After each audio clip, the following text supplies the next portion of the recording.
उसके बाद एक मेथड होता है जिसको हम कहते हैं लिस्टिंग, लिस्ट बनाना। वो आगे दिखाऊंगा कैसे लिस्ट बनाते हैं जिसके थ्रू ब्रेनस्टॉर्मिंग की जाती है। फिर उसके बाद एक होती है एसोसिएशन और एसोसिएटिव ब्रेनस्टॉर्मिंग। अब इन पे थोड़ा सा डिस्कस करते हैं आगे जा। आ जाए माइंड डंपिंग और फ्री राइटिंग पे। देखिए ये दोनों बेसिकली सेम है पर थोड़ा सा डिफरेंस है। माइंड डंपिंग में क्या करते हैं हम, कोई टॉपिक लिख के फिर उस पर सोचते हैं। फ्री राइटिंग में कुछ भी नहीं सोचते, लिखते जाओ लिखते जाओ लिखते जाओ। ठीक है, ये डिफरेंस है, बाकी सेम है। इसमें होता क्या है, ये जस्ट फॉर मतलब आप बेसिक लेवल से स्टार्ट कर रहे हैं तो ये घर पे एक प्रैक्टिस है। It is just like a game that is taught in the schools. जो बाहर स्कूल है ना, यूरोप के वेस्टर्न स्कूल्स, वहाँ पे बच्चों को सिखाते हैं कि हाउ टू बी क्रिएटिव, तो उसमें टेक्निक यूज़ करते हैं। इसमें क्या होता है कि टाइम बाउंड करना पड़ता है हमें। फॉर एग्जांपल 2 मिनट्स के 2 मिनट के लिए हमने नॉन स्टॉप लिखते जाना है। कोई टॉपिक पे लिख ले, जस्ट फ्री छोड़ दे खुद को। आ रही है सही? ठीक है, मतलब कोई भी टॉपिक ले ले, उस पर जस्ट लिखते जाओ नॉन स्टॉप, 1 सेकंड के लिए भी स्टॉप ना करें, पेन को स्टॉप ना करें। अगर तो आप समझते हैं कि थक जाएंगे तो टाइम थोड़ा रख लें, 1 मिनट रख लें, उसमें आपने लिखते जाना है। Forget about all the rules of grammar and structure, क्योंकि ये जस्ट फॉर योर सेल्फ है कि सिर्फ आपके लिए प्रैक्टिस है। इससे क्या होता है, हमारी ब्रेनस्टॉर्मिंग अच्छी होती है, हमारा जो तसलसल है ख्यालों का वो बेहतर होता है। हम किसी टॉपिक पे भी जब प्रैक्टिस होगी तो ये जल्दी से लिख सकते हैं। कितना भी स्टूपिड क्यों ना लिख लें, अगेन आपको करेक्ट कर सकते हैं उसको। समझ आई थोड़ी सी? इससे फ़ायदा होता है, आपका जो आइडिया जनरेशन का प्रोसेस है वो एक्सपेडाइट होता है, आपकी मेंटल अप्रोच बढ़ती है। पर ये बेसिक लेवल की है, बिल्कुल बेसिक, एग्ज़ाम में नहीं कर सकते। ये जो बिल्कुल मतलब who are starting from the scratch, उनके लिए चीज़ है कि जो बिल्कुल ज़ीरो से स्टार्ट कर रहे हैं CSS को या राइटिंग स्किल्स को, उनके लिए टेक्निक होती है। ठीक है, आगे चलिए। उसके बाद है वेन डायग्राम। प्रोफेसर वेन था किसी यूनिवर्सिटी में, अमेरिकन, उसने डेवलप किया था ये। यानी कि वो कहता है कि जितने भी कंपेयर एंड कंट्रास्ट टॉपिक्स हैं, ऐसे के हों, किसी भी चीज़ के हों, किसी भी सब्जेक्ट के हों, इस पे हम सोच सकते हैं, इसकी बेसिस पे। फॉर एग्जांपल हमारे पास CSS में ऐसे आते हैं, country life and urban life, ठीक है। अब जिस तरह एक 2023 में आया था आई थिंक कि online learning versus traditional learning जो भी होता है, तो इसकी बेसिस पे भी हम उसको ब्रेनस्टॉर्म कर सकते हैं। इसमें होता क्या है, फॉर एग्जांपल एक साइड पे हम लिखेंगे टॉपिक ऑनलाइन लर्निंग, एक इसमें, और दूसरा जो डिफरेंट उसमें हम लिखेंगे ट्रेडिशनल लर्निंग। फिर उसके आइडियाज़ यहाँ अच्छे ब्रेनस्टॉर्म हों। जो डिफरेंट चीज़ें होंगी उसकी और उसकी वो अलग अलग लिखी जाएंगी, और जो बीच में ओवरलैपिंग एरिया है इसमें जो सेम चीज़ें होंगी, कॉमन फैक्टर्स जो होंगे, इसकी बेसिस पे आप आइडिया लिख सकते हैं, ऐसे लिख सकते हैं अपने। पर अगेन ये डिपेंड करता है आपकी अप्रोच पे, और ये सिर्फ इसको रखना है हमने कंपेयर एंड कंट्रास्ट ऐसे, इसमें डिफरेंस और आपका पॉइंट ऑफ व्यू पूछा जाए। ये नहीं कि हर टॉपिक पे अप्लाई नहीं हो सकता। 2 चीज़ों का डिफरेंस और ओवरलैपिंग एरियाज वो पूछ सकता है, बाकियों पे नहीं होगा। ठीक है। सेकंड, लिस्टिंग मेथड इसको कहते हैं। Listing method is best for the cause and effect essays. ऐसे में एक टाइप होती है cause and effect essays. Descriptive ऐसे का टाइप होता है ये एक्सपोजिटरी ऐसे का टाइप होता है, जिसमें हम कॉज एंड इफेक्ट वाले ऐसे होते हैं। कॉज एंड इफेक्ट उसमें आते हैं जो ओपन एंडेड टॉपिक मिल जाए हमें। CSS में बहुत आते रहे हैं। For example global warming, climate change, education in Pakistan, governance in Pakistan, terrorism in Pakistan, energy crisis in Pakistan, economy of Pakistan, कुछ भी, ये सारे इस पे बेहतरीन है सोचने के लिए लिस्टिंग मेथड में, क्योंकि उसमें ज़ाहिर है कॉज भी होंगे, फिर उसके इफ़ेक्ट्स भी होंगे, फिर सोल्यूशन भी होंगे। तो ऐसे अगर ऐसे आपको मिल जाते हैं तो ये मेथड मेरी नज़र में बेस्ट है। इसके अलावा भी ऑप्शन है। ठीक है, कॉज होगा, आप कॉज वाली लिस्ट में लिखेंगे। वैसे अगर आपने सिर्फ एक वैसे हम लिखते जाते हैं तो उसमें फिर ऑर्गेनाइजेशन का मसला होगा, that will take your time, time लग जाएगा आप में उसको। इसमें टाइम बचेगा आपका। ये टाइम सेविंग टेक्निक है, ठीक है। कॉज है तो कॉज वाली लाइन में, इफेक्ट्स है तो इफेक्ट, सोल्यूशन है तो सोल्यूशन, मतलब तीनों रेंज में आपने जाके सोचना है, तीनों डायमेंशंस को पकड़ के, तो जल्दी आइडियाज़ फ्लो करेंगे और आपका टाइम बच जाएगा, बजाय कि हम डायरेक्ट लिखते जाएं, कहीं कॉज लिख रहे हैं, कहीं इफेक्ट, कहीं सोल्यूशन, मतलब आइडियाज़ इस तरह फ्लो कर रहे हैं, तो फिर ऑर्गेनाइज करना पड़ता है हमें जाके, तो वो टाइम टेकिंग प्रोसेस है फिर आपका, ठीक है। फिर अगेन माइंड मैपिंग या स्पाइडर मैपिंग, या अगर हम इंटरनेट पे कर रहे हैं तो उसको वेब मैपिंग भी कहा जाता है, या कंप्यूटर पे कर रहे हैं। इसमें सिंपली क्या करते हैं, हम आइडियाज़ को ले पेज के बीच में लिखते हैं, सेंट्रल पॉइंट हमारा टॉपिक होता है, फिर उसको हम ब्रांच आउट करते हैं डिफरेंट डायमेंशन में। For example causes of energy, topic है हमारा energy crisis in Pakistan, causes of energy crisis एक ब्रांच निकाल लिया आपने, एक निकाल लिया कॉन्सेप्ट ऑफ एनर्जी क्राइसिस, ठीक है। अब जो कॉजेज़ लिखे उसकी फिर सब points branch out, further branching out करना है हमें उसको, फिर सोल्यूशन इस तरह में दिखाता हूँ आपको। ये रफ थोड़ा सा बनाया था मैंने, टॉपिक है हमारा डेमोक्रेसी इन पाकिस्तान, इस तरह ब्रांच आउट करते हैं हम उसको। ये बहुत फास्ट है, कर सकते हैं आप इसको एग्जाम में यूज़। फॉर एग्जांपल हमने एक ब्रांच कर लिया फेलियर ऑफ डेमोक्रेसी, डेमोक्रेसी भी जब बात आएगी तो पता चलेगा कि डेमोक्रेसी फेल हो चुकी है हमारे पाकिस्तान में। फिर अगेन हम सोचेंगे क्यों फेल हुई, इसके कॉजेज़ क्या है, लीडिंग फैक्टर्स क्या है, तो फैक्टर्स हम नीचे ब्रांच आउट करते जाएंगे सब हेडिंग्स में। अगेन दूसरी हमने कॉन्सेप्ट की ले ली और ब्रीफ बैकग्राउंड की दे ली, फिर मतलब इम्पैक्ट्स की ले ली और रिमेडियल मेयर्स की ले ली, इस तरह ब्रांच आउट करेंगे। ये यूज़फुल टेक्निक है, आप इसको यूज़ कर सकते हैं पेपर में। नहीं, एक चीज़ बता दूं आपको, थोड़ा सा आप शायद इसी डायरेक्शन में पूछना चाह रहे हैं। जब हमने ये ब्रेनस्टॉर्मिंग कर ली ना, फिर हम जब आउटलाइन करेंगे, ऑर्गेनाइजेशन करेंगे उसकी, कि फर्स्ट चीज़ें फर्स्ट होनी चाहिए, ठीक है, फर्स्ट थिंग फर्स्ट, और एक हमारा जो है कोहेरेंस डेवलप होना चाहिए। ये नहीं कि आप इफ़ेक्ट्स शुरू में ला के रख दें, गलत हो जाएगा, कोहेरेंस नहीं होगा आइडिया, ठीक है। ये दूसरा देख ले माइंड मैप, ये थोड़ा टॉपिक बड़ा है तो ये थोड़ा ज़्यादा बड़ा होगा, जाहिर है, नज़र आ रहा है। ये भी इस तरह ही बनाया है मैंने, ये टॉपिक आ चुका है CSS।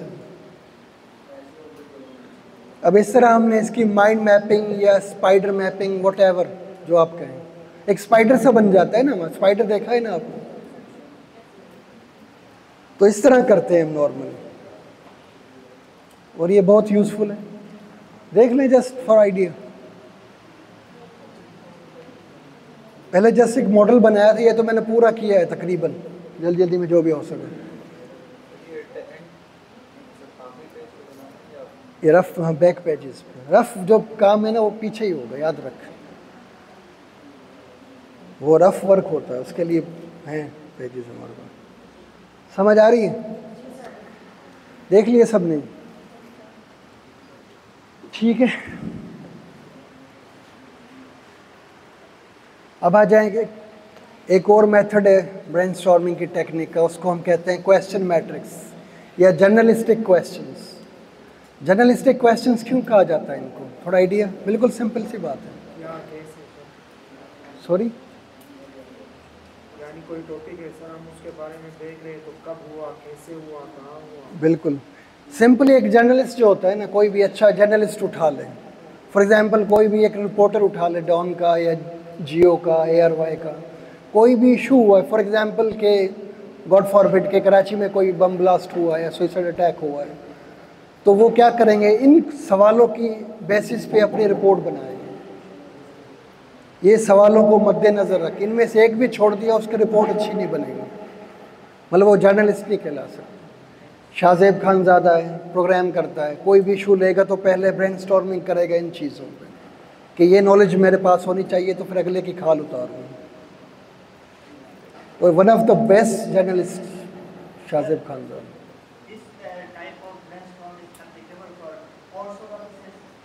देखिए, हाँ, यही चीज़ बड़ा अच्छा सवाल है आपका। अगेन कुछ टॉपिक्स ऐसे होते हैं, डिफरेंट डायमेंशंस होते हैं। अब हर टेक्निक हर किसी पे शायद पूरा ना उतरे, मतलब there is no hard and fast rule, कोई फिक्स रूल नहीं है, वो आपने जज करना है। हो भी सकता है, again it depends upon your skills. मैं बना लूँगा, वो बना के दिखाता भी कुछ आपको, पर जो ऐसे टॉपिक होते हैं ना जो ओपन एंडेड होते हैं, जो cause and effect type of essays होते हैं, कंपेयर कंट्रास्ट होती है, वो बेस्ट होते आती है। फिर अगेन माइंड मैपिंग जो है, जो मैंने बनाई है मैपिंग सी, स्पाइडर मैपिंग, वो हर किसी पे हो जाती है, but depends upon your skills.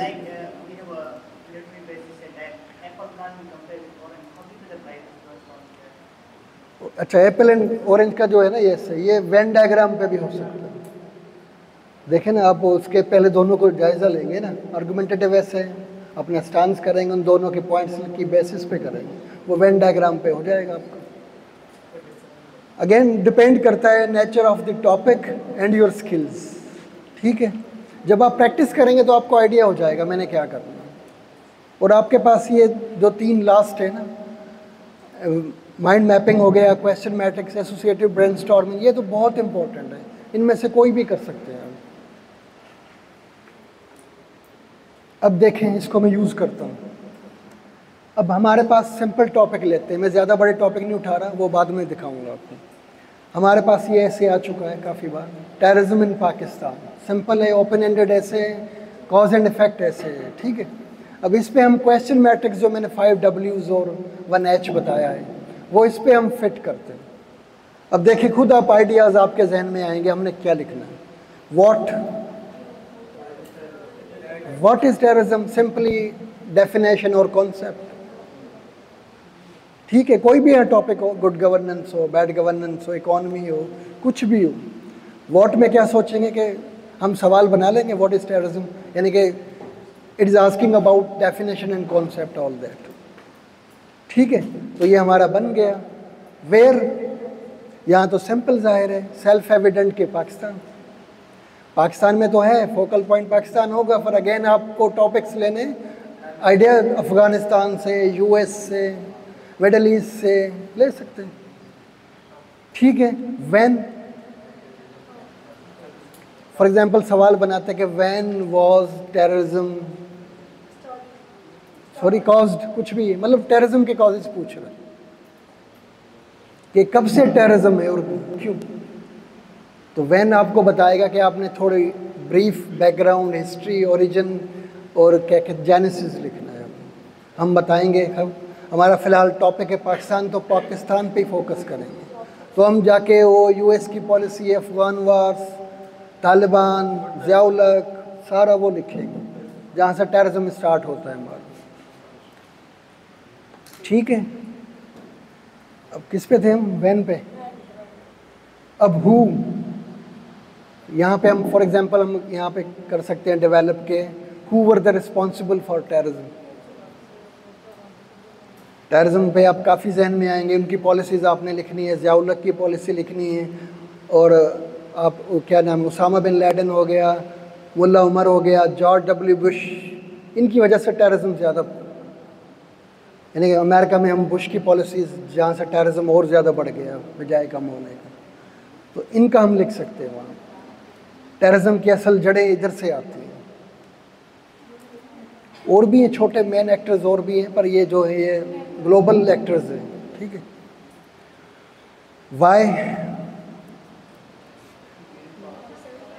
Y पे क्या बनाओगे, कॉजेस,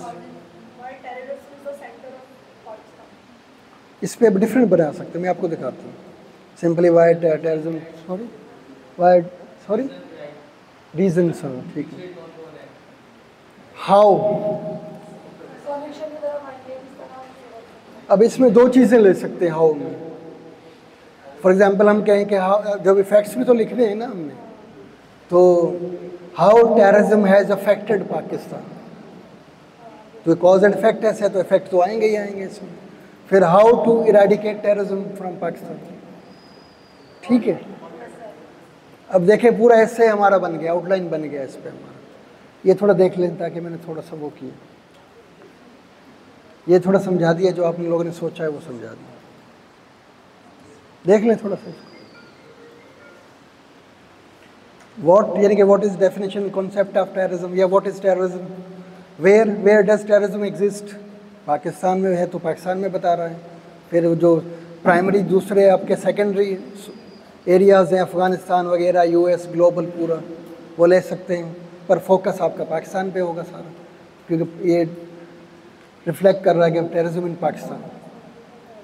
ठीक है, फिर व्हेन वाज टेररिज्म काज्ड, थोड़ी हिस्ट्री आ जाएगी इसकी। Who were the responsible for terrorism, individuals and organisation. ठीक है,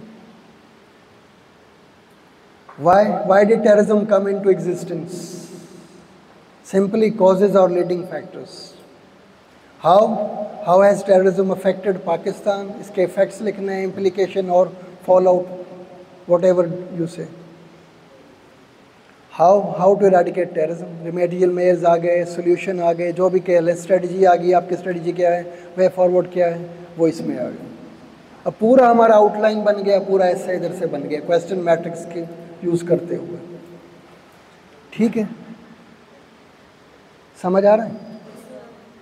अब आ जाए एसोसिएशन बेस्ड या एसोसिएटिव ब्रेनस्टॉर्मिंग, बहुत इंटरेस्टिंग है। क्या होती है ये, आइडिया है किसी को?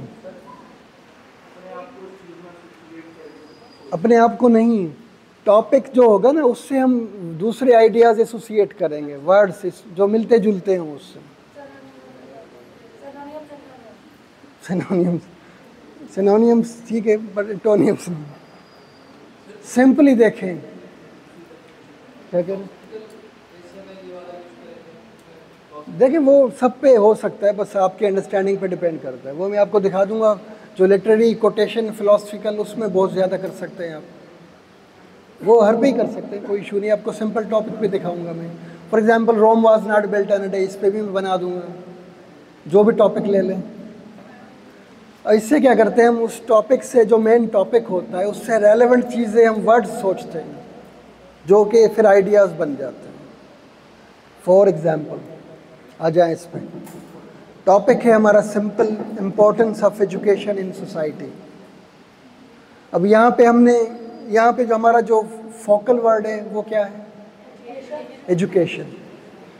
एजुकेशन फोकल वर्ड है, अगेन उसकी इम्पोर्टेंस पूछी जा रही है।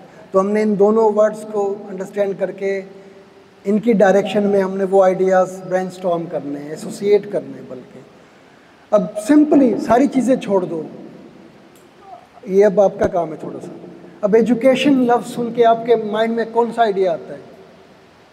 कोई भी दुनिया कोई भी आइडिया बता दे, मैं रेलेवेंट कर देता हूँ। नॉलेज, ज़ाहिर एजुकेशन होगी तो नॉलेज होगा। एथिक्स, ज़बरदस्त। एजुकेशन होगी, एथिक्स होंगे। Betterment of society, development of society, ज़ाहिर। एडवांसमेंट, टेक्नोलॉजिकल एडवांसमेंट, ज़बरदस्त। दुनिया के कोई भी चीज़ बता दे, मैं बताता हूँ वो कैसे लिखेंगे। सॉरी, इन्वेंशंस, हाँ बिल्कुल, discoveries, inventions. Prosperity, women empowerment, ज़बरदस्त। सेल्फ कॉन्फिडेंस, यस, डिजीज़ का treatment, prevention of disease, treatment of disease. मतलब चैलेंज करता हूँ, दुनिया की कोई भी चीज़ बता दे, मैं रेलेवेंट कर देता हूँ। मतलब आपके पास ये जो टॉपिक है, पहले आप कहेंगे सर मैं तो 5000 वर्ड भी नहीं लिख सकते इस पर, इवन अच्छे वर्ड 1000 भी नहीं लिख पाएंगे। पर मैं चैलेंज करता हूँ कि आप पता नहीं कितने हज़ार वर्ड्स लिख सकते हैं। क्यों? आपको मसला क्या है, आपको सोचने नहीं आता। क्यों कहते हैं लोग हमसे लिखा नहीं जाता?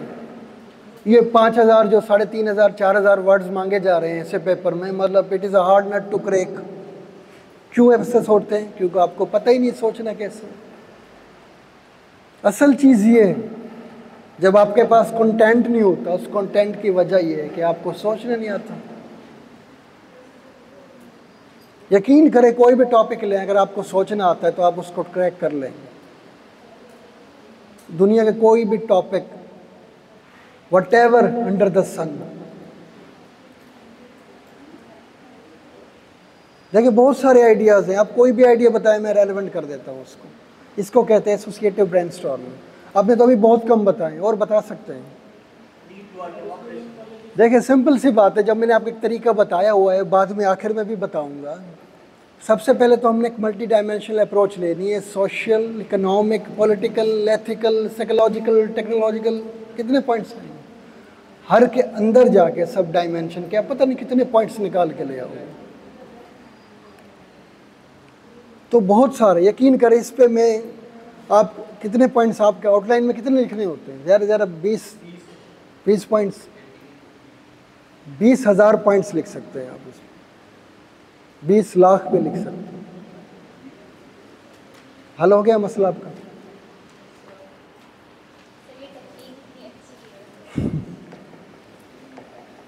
सिर्फ अंडरस्टैंड करना है चीज़ें जो मैं बता रहा हूँ, यकीन करें आप याद रखेंगे पूरी ज़िंदगी आपको।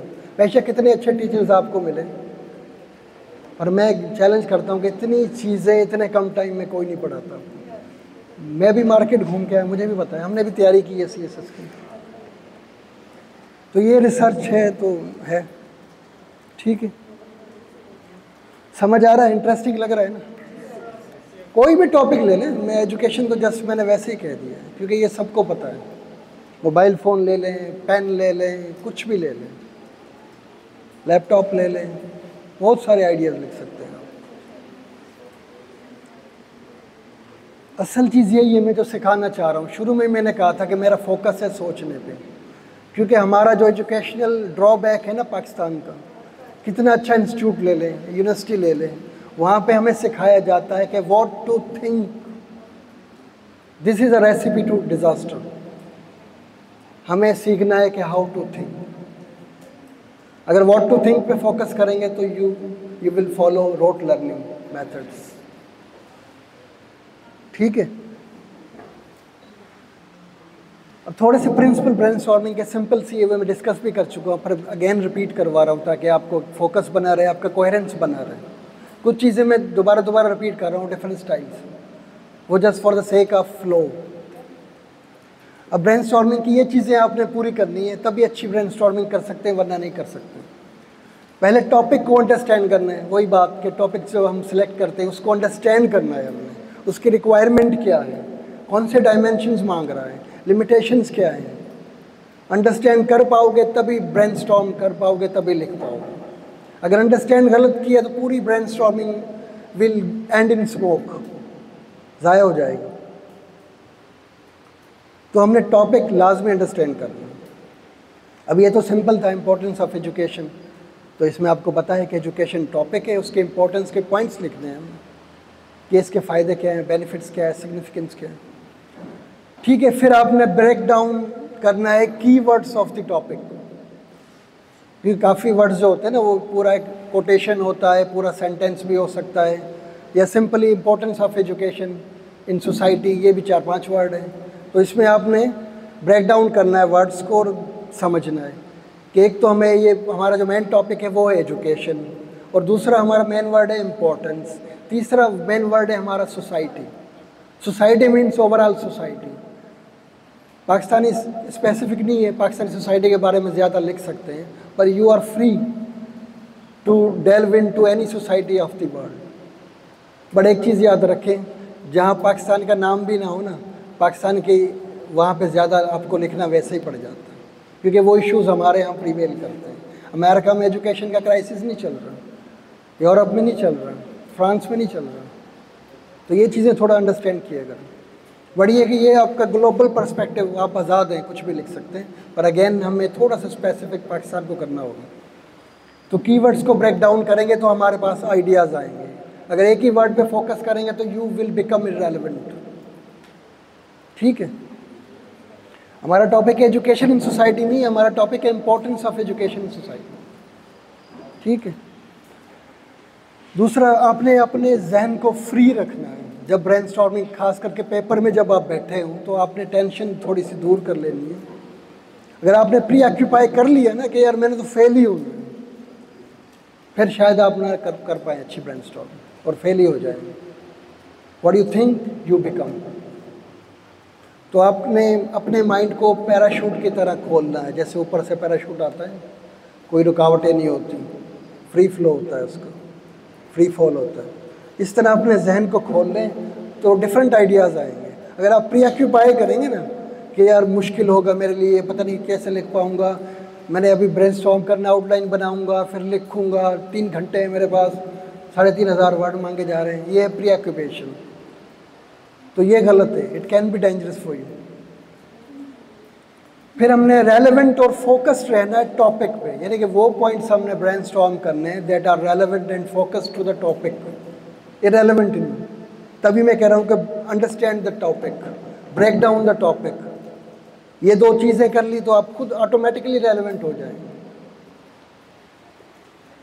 गिव प्रॉपर टाइम, ये इशू है थोड़ा साइकोलॉजिकल, क्योंकि मैंने काफ़ी देखे कैंडिडेट्स जो फेल होके आते हैं और मुझे पता होता है वो कहाँ उन्होंने ब्लंडर्स किए हैं। सबसे बड़ा ब्लंडर वेरी इनिशियल यही होता है, वो समझते, उनको डराया जाता है, वो कह रहे हैं फलां टीचर ने मुझे कहा है, देखिए आपने वर्ड्स जो ना 3000 मांगे जा रहे हैं, 3500 मांगे जा रहे हैं, आपने इस तरह लिखना है कि आप जो है ना 2500 3000 लिख जाओ, तभी कोई चांस है पास होने का, वरना नहीं। तो ये जो है ना वो ट्रैपर होता है, बेसिकली ट्रैप होता है एफपीएससी का, वो बाद में बताऊंगा कि इतने वर्ड्स जो है ये जस्ट अ ट्रैप। एग्जामिनर का बाप भी नहीं लिख सकता इतने वर्ड 3 घंटे में अच्छे से। तो फिर हम क्या करते हैं, हम मतलब एक हवाई घोड़े पे सवार हो जाते हैं। एक मिनट, थोड़ा सा मैं फिर भूल जाऊँ। हवाई घोड़े पे हम सवार हो गए और हमने बस जल्दी जल्दी जाना है, जल्दी जो आपको मरवाएगी। फिर तो जल्दी में देखिए कोई भी चीज़ करेंगे आप मतलब गलत करेंगे, जल्दी में होंगे। अच्छा, फिर दूसरे आपको पता क्या आता है, आपने बचपन से एग्ज़ाम दे रहे हैं ना आप लोग, आपके पास दूसरे कैंडिडेट्स बैठे हैं, फॉर एग्जांपल मैट्रिक के एग्ज़ाम में, कॉलेज के, यूनिवर्सिटी के, या किसी भी एग्ज़ाम में, एक बंदे को पेपर मिला, उसने लिखना स्टार्ट कर दिया, आपने उसको देख लिया, यार इसने तो 2 पेज लिख लिए, मैंने तो अभी टॉपिक भी डिसाइड नहीं किया।